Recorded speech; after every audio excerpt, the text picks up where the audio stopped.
Once again, good evening. We'll start the Indiana press conference with an opening statement from Coach Moran. Go ahead. Well, it was a tale of two halves. We got off to a really good start. Loved how hard we played. We had to move our pieces around. I thought we rebounded the ball in the first half. I thought we, were really doing some really good things. And knew that Michigan was not going to go away. Came out second half, completely different story. Bad shots, forced shots. Thought we panicked at times.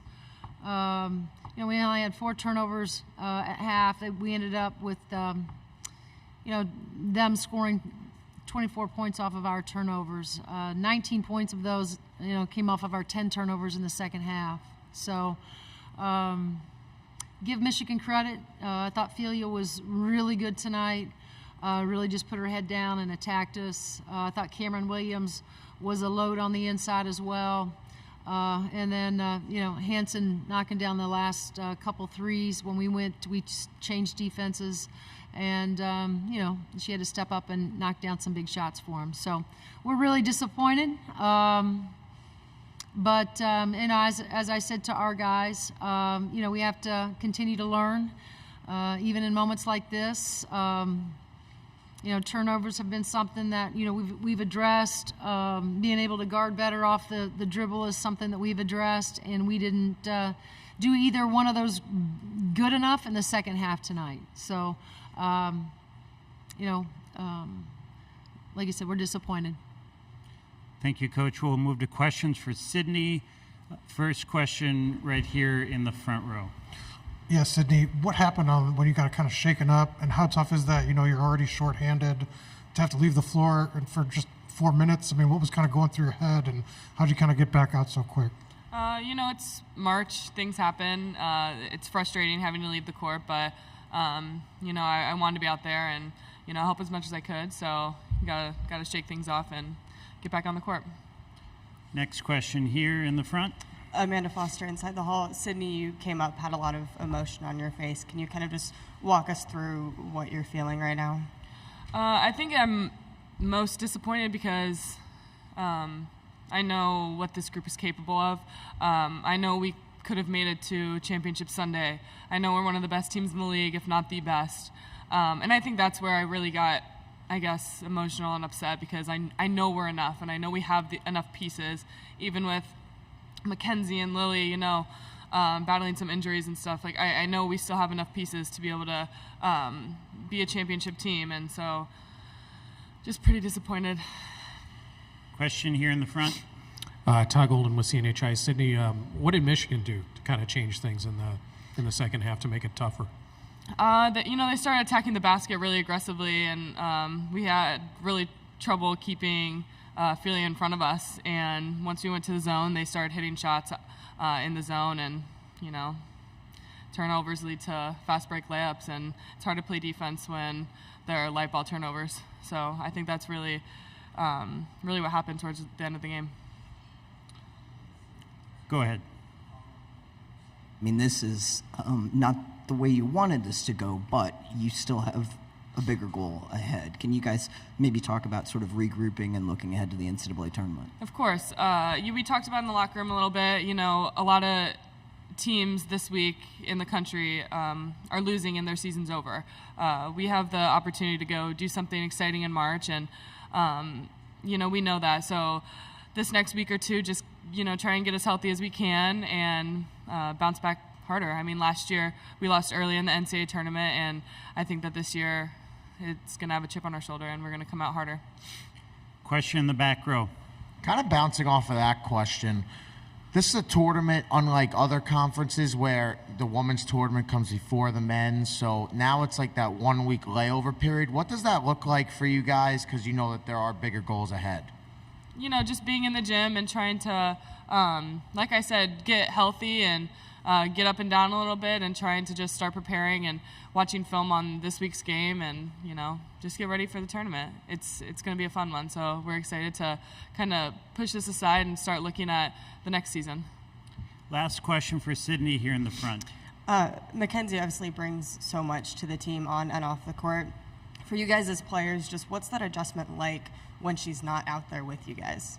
I mean, we've dealt with it before. You know, you saw us last year, postseason. We've been with her without on the court before. So, you know, she brings a lot, but we have a lot of players on the bench that are going to step up and help too. I mean, Lily was battling through an injury and played 21 minutes, and I didn't think she could walk yesterday. So I think that's pretty good to see, and she gave us good minutes. So Mackenzie's presence was missed, but I think we're going to be great. Thank you, Sydney. You can head back to the locker room. Thank you. Good job, Sid.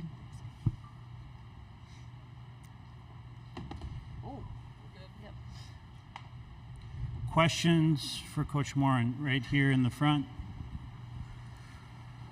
Terry, as Mackenzie was concerned, it's pretty clear by not playing her until the fourth quarter that you probably didn't want to. What goes through your mind? First of all, how healthy was she? And what goes through your mind as you're going through the game, especially seeing it start to go away, in terms of how you handle her situation? Yeah, I mean, I think it was just trying to figure out the balance of, you know, our goal was to be here till Sunday, and so we were gonna, you know, she was available. We knew she was going to be available. We didn't want to have to play her. We wanted to be able to, you know, use her tomorrow more, and you know, but she looked at me and she said, I'm ready to go in, you know, see if I can help. And so in terms of, you know, how healthy she is, she could have easily played tonight. We just were trying to hold her out as much as we could, to see with the pieces that we did have, that we did feel that we're healthy enough, if we could get past Michigan and into tomorrow's semifinal. Next question here in the front. Yeah, Terry, I mean, is it a struggle, though, when you're kind of trying to balance all the, you know, that and, you know, do you think when Michigan starts making the run, oh, maybe here, like, how hard is that as a coach to have the right feel to try to, this is the moment, and maybe, you know. Mike, I don't know. I don't know if you know, I'm not sure how you figure that out. You know, I really did think that we would be able to settle down a little bit, you know, especially the timeouts we talked about. You know, we're kind of going off script here. You know, we're not, you know, shot selection, forced shots. I think everybody was just trying to do a little bit more. And we needed to do what we're good at, and that's share the ball and play off of one another. And then again, you know, the turnovers just were, I mean, almost every one of those led to, you know, a run out. And we talk all the time, there's no defense for that. Question here in the second row. Yeah, hi, Coach. Megan Smith from the Michigan Daily. Last time your team played Michigan, you got off to a historic start, scoring 38 points, going 15 for 15 from the floor. Can you talk about what that difference was today that made it more difficult to get going on offense? Well, we were naive to think that we were going to start off like that. We were always hoping, but you know, again, Michigan is playing for something right now. They're playing really, really good basketball. Kim and her staff do an excellent job. And so, again, it was just, you know, we got off to a really good start. We didn't get off to the start we did back at home in Bloomington, but felt good going into halftime, but also cautioned our kids that it was far from over. And then Felia just decided to come out and sort of try to take that third and fourth quarter over. But then she had help. You know, I thought Williams, again, was a presence on the inside, and you know, again, when we did change our defenses, then being able, whether it was Hobbs, she had a couple, but Hansen, those two threes towards the end in the fourth really, really hurt us. Three final questions right here in the front. Terry, you kind of just touched on it. In that second half, what were you seeing from the team that just wasn't working on the court? We just didn't seem like I felt like we were all just guilty of trying to do a little bit too much as individuals.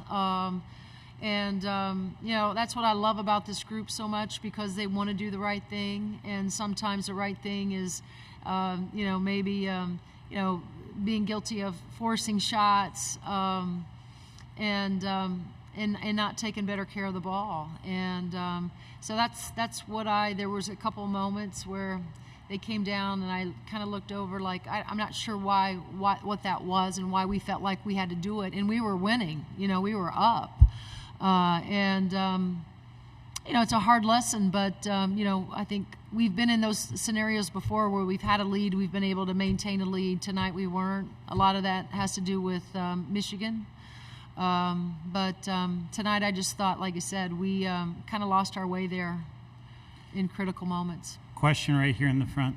Yeah, Coach, do you sort of have an idea, because you have some time before the NCAA tournament, about what it'll look like for Mackenzie in terms of, does she rest a little more? Is she able to do? Yep. Is she able to practice regularly, or you sort of take that day by day? No, I think it'll be.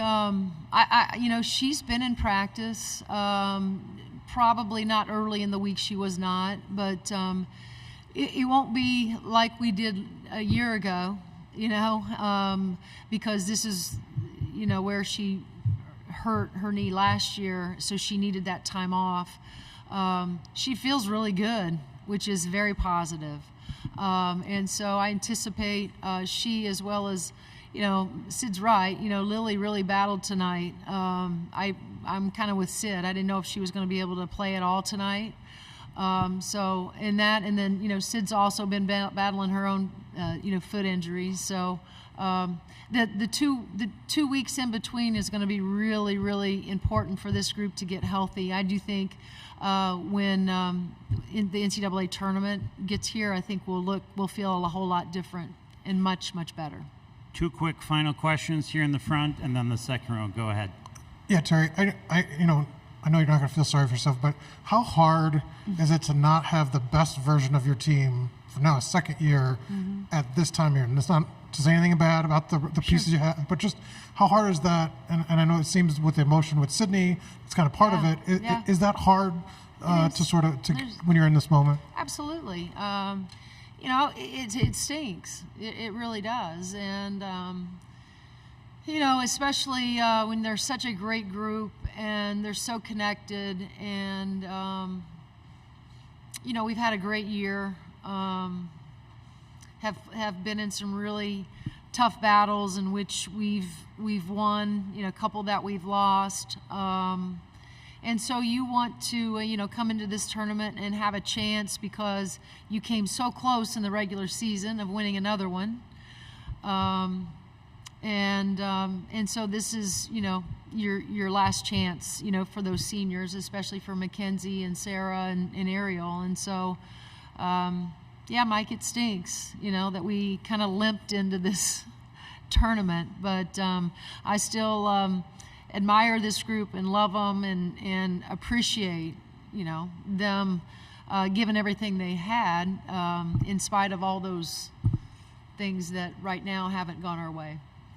Last question, second row here. Yeah, this loss kind of puts into limbo hosting the NCAA tournament, I'm sure, more than you'd like. Just what's your mindset kind of going into this week, just not knowing for sure? I think our body of work speaks for itself. We are not healthy by any stretch of the means. I think that has to be part of the criteria or whatever they look at. This is not Indiana at full health right now, and it's not a healthy squad. But I do believe this, that come tournament time in 2 weeks, we will have a much different looking, healthier basketball team. Thank you, Coach. Yep, thank you.